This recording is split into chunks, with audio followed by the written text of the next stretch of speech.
Well, hello, peeps. We got another solo shuffle match with the Enhanced Shaman. Testing out the new buffs and, the changes on the HP. See how they feel on the Shaman. This is about 2k rating, and as usual, we'll be commenting on the good, the bad, and the ugly. I have to apologize about one thing. The quality of this video is a little bit shaky. Sometimes there's a little bit of the stutters, but I think overall it's still good, and the match is generally great. And we're also going to be talking about just the changes, how I feel about them. So first, let's talk about how I feel about the damage. So the damage is, I think, really good. You can definitely feel the change. I do have like pets here to hit off of, so my damage, I'm still outputting the maximum damage, but like you can definitely feel that Storm Strike hits quite a bit harder, right? It's gotten like another 20% on top of it, already having 30%. Here I'm testing out Lava Lash actually to see like if it's gonna make Flame Shock or do some, damage. It also deals now more damage than Ice Strike since it's been a little bit buffed, so I just wanted to see how it works out. I'm not sure. I'm still not sure, like you start having Flame Shock pop up on the damage and stuff, but like it's... I don't know, it's like so minute, like... overall you probably still want to use Ice Strike in most situations, I would say.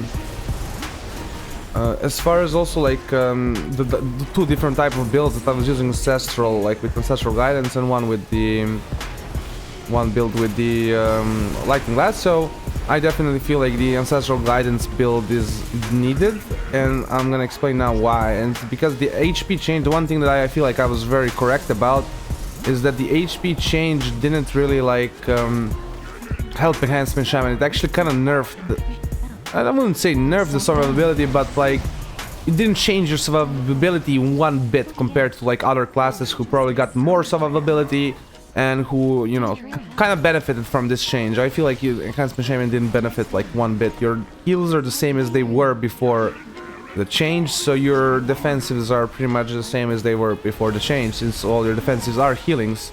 So until they finally start to listen, I don't know about other like content creators and other streams and stuff, but like I've been very vocal about giving us something passive percentage based defenses. I've been vocal about some other things as well, but that will be like a main thing that Enhancement... It's definitely getting proven that Enhancement Shaman needs something like that. Here I'll say this is definitely a mistake. I should have like backed off and started healing out. This match also kind of is weird because like DK was like stuck to the just following and trying to kill the lock when he should have like not been jumping down. Like you're gonna see later when I tell him, and he kind of learns that we're gonna actually win the match versus the lock and the paladin.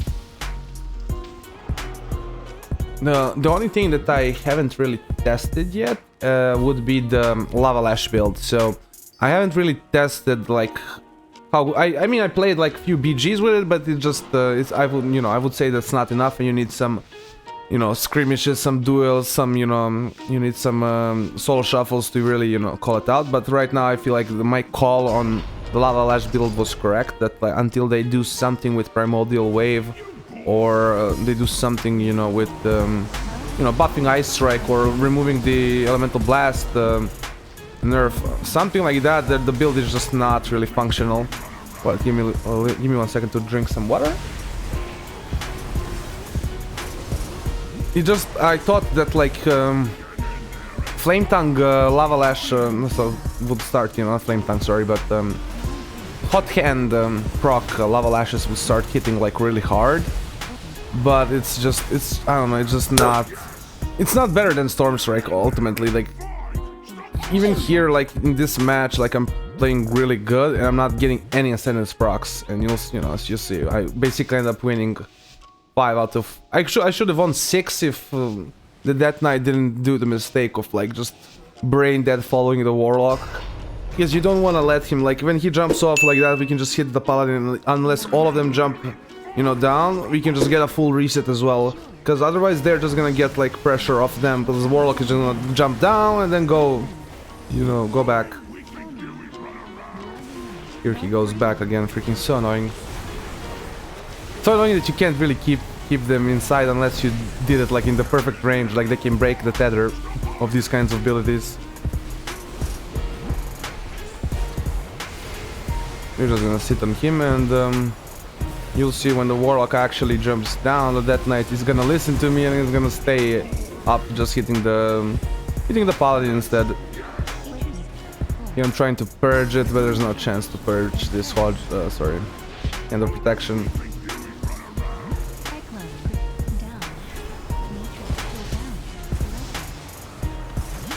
Yeah, just sitting on the Warlock. Definitely feel like he could be hiding a little bit more, like sometimes just like that move is like random. I feel like he ran up and then just jumped back. I don't know, it felt kind of random, I don't know. I mean, I guess it's his only way to make any kind of distance. In reality, what he should be doing is jumping down like that. And here the Death Knight actually listens to me. I should have also rooted him down there and just like kept him out of the fight. Like he did nothing there. And then as soon as he goes up, yes, yeah, we are right on him again. It's definitely the right call in this situation, at least in the solo shuffle, how people play in solo shuffle. Right, because they're not gonna do like some coordinated jump down. You're gonna have one person jump down and try to, you know, do some kiting, baiting, but like you're not gonna have all three people understand what's happening. Here, kinda risky, the way I went down there. I mean, I'm staying here in line of sight of my healer. Here, hopefully we're gonna be able to push him. I use my racial to try and get a little bit more damage, and we kill him. Not hopefully, I know how this match goes. Here again, of course, going for the Warlock. Kind of felt easier playing with the Red Paladin. I don't know why. I honestly don't know why. Like, I don't know if did they just like, was this DK not as good, or did they really just like nerf DK so much? I didn't feel like he was doing as much pressure as you know DK should, and this Paladin was like really brutal as far as like his damage is considered. He really this dude knew how to pump.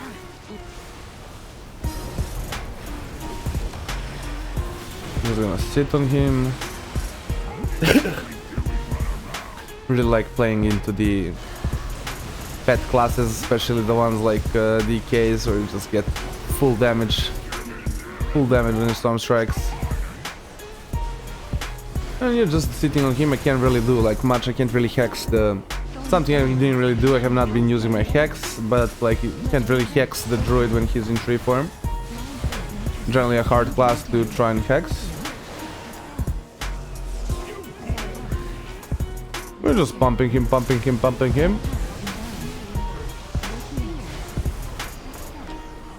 Unfortunately, not much really to do. I still feel like, I don't know, like they could give Enhancement Shaman, like really give us anti-heal, like a Mortal Strike effect, and because sometimes like if you're just simply sitting on somebody like here, it's kind of, you know, you can see sometimes we're not really doing any pressure. It's only like in the burst situations where we can like pressure. You're getting thorns off, dude. No way. With 1 million heals. Hopefully we're gonna be able to get him, yeah, get a nice little hodge on the healer, and we're gonna push him here. Nice. Paladin was definitely better than the DK. Here I'm explaining how my heart was beating very hard. Very hard. I was just spamming the buttons in that game. Like I was like, I felt like, because I didn't play like my main classes. I played warrior mainly, right? I was like making my 0 to 1800 with Fury. So I felt a little, it felt like awkward, you know, playing these classes again, and like enhancement is still squishy, man. I thought you would be a little bit less, but no, you're still squishy.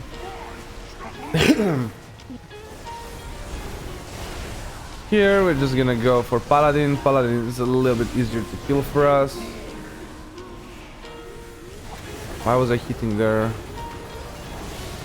I guess I had a reason to hit the decay. Yeah, we just get the Paladin's bubble now. Again, I'm not doing hex here. That's a mistake for sure. Like I could just hex the priest, and nothing they could really do about it.